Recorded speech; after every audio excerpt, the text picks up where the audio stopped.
يلا نجرب عمي سمير بتاع الفطير. فقط وحصريا على سبراي فود. السلام عليكم واهلا بيكم في حلقه جديده. هنجرب عمي سمير بتاع الفطير. يلا نجرب عمي سمير بتاع الفطير. جربنا عم شلتت، نجرب عمي سمير عشان محدش يزعل، عشان العيال ما يزعلوش من بعض. جبنا عرض 4 فطاير ب 400 جنيه. ده بوكس هو عامله عندنا. هنوريكم طبعا البوكس هو مقسمه لفطيرتين، فطيرة صغيرة نسبيا أصغر من عم شلتت. عندنا تشيكن رانش، وعندنا سجق باربيكيو، وعندنا هوت دوج باربيكيو، وعندنا فطيرة نوتيلا. العرض مكون من كده. فأول بوكس معانا زي ما انتم شايفين، ده البوكس معانا. دي تقريبا تشيكن رانش وسجق باربيكيو، تقريبا سجق باربيكيو هنشوف. والبوكس التاني عندنا النوتيلا. دي بقى سجق رانش تقريبا، اعتقد في مشكل جامد مش عارف، هشوف. دي طبعا نوتيلا ولا وايت شوكليت، ودي سجق رانش بالشكل كده. فنبتدي باول بوكس. هي اصغر نسبيا من عم شلتت، بس العرض ب 400 جنيه.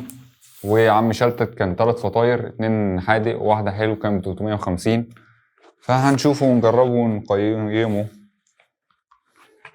نبتدي بالفطيرة دي، فطيرة صغيرة زي ما انتم شايفين. نشوفوا دي عبارة عن ايه. دي تشيكن رانش، الله عليا، تشيكن رانش زي ما انتم شايفين. ريحتها حلوة، بسم الله. التشيكن رانش الفطيرة طعمها حلو وجميلة بصراحة، عجبتني.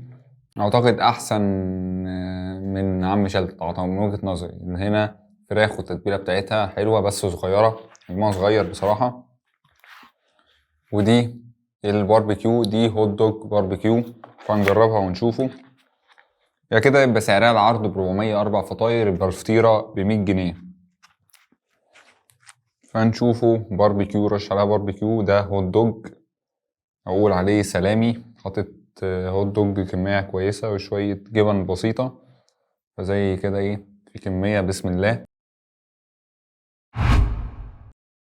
ده الهوت دوج. بالنسبة لي الهوت دوج كويس، بس أنا يعني ما اعملش أصلا من الهوت دوج عامة. مش بحب الهوت دوج قد كده يعني بالنسبة لي هو من مصنعات اللحوم، فاهم، زي اللانشونات والحاجات دي، حاجات مش أفضل حاجة. يعني أميل للطبيعي، لحمة مفرومة أحسن. فبوكس كويس. يبقى كده ده البوكس ب200. ونشوف البوكس التاني. عندنا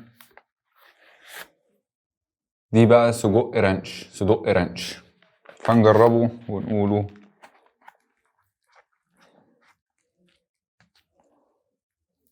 بسم الله. في شوية سجق حلوين وجبن، ميكس جبن. هو جبن أعتقد ده جبنة نوع واحد، يعني تلاقيها موتزاريلا. بسم الله. الصدق رانش دي طعمها خطير، جميلة جدا. بالنسبة لي برضه السجق هنا أحسن من عم شلتت من وجهة نظري. ممكن نبقى نعمل مقارنة الاتنين مع بعض، بس دي من وجهة نظري. يعني حاسس هنا التتبيل برضه أحسن وأعلى، فعايش طعمها حلو، فحاجة كويسة يعني. فدي كانت فطيرة السجق رانش. طبعا حجمها صغير زي ما احنا قلنا. فهنجرب بالتحلية بقى آخر حاجة، النوتيلا على وايت شوكليت. كل واحدة برضه أعتقد كده ب100. فهنجرب بقى قطعة، شوفوا قطعة محترمة كده، بسم الله. يكسر أعتقد في الفطيرة، بس الشوكولاتة اللي مستخدمينها حلوة، هي الوايت شوكليت، سواء الدارك أو الوايت شوكليت حلوين. فمن وجهة نظري فطيرة النوتيلا دي سعرها طعمها حلو، الشوكولاتة كويسة، في كاستر حلو، جميلة. هي برضو عم شلتت كان حلو برضو، بس دي حاطط كمان وايت شوكليت، فعاملة أداء حلو رائع. بس مفيش مكسرات، ما كانش فيه، مش رشش مكسرات عليها. يعني مفيش بندق عليها او لوز مثلا.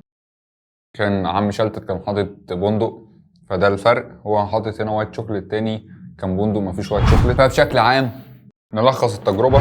عجبني النهاردة يعني ترتيب الشخصي هو العرض احنا جايبين عرض 4 فطاير، 3 حادق وواحدة حلو ب 400 جنيه. عنده عرض تاني 2 صغيرين ب 200 جنيه وعليهم تقريبا مشروب غازي. بس انا شايف هنا ترتيب الشخصي اميل للتشيكن رانش، تاني حاجة الصدوق رانش، تالت حاجة هيبقى الهوت دوج او السوسيس زي ما انت بتقول، والشوكولاتة دي لوحدها دي رائعة ممتعة يعني.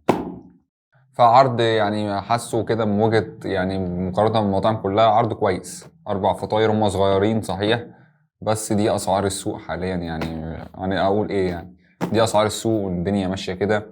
فيعني تجربة كويسة وبراندنج عالي، احمر كاتب ذا كينج، عم الفطير، بوكس خاص بحبايبنا، رقم 1 في مصر، حاطط هوت لاين.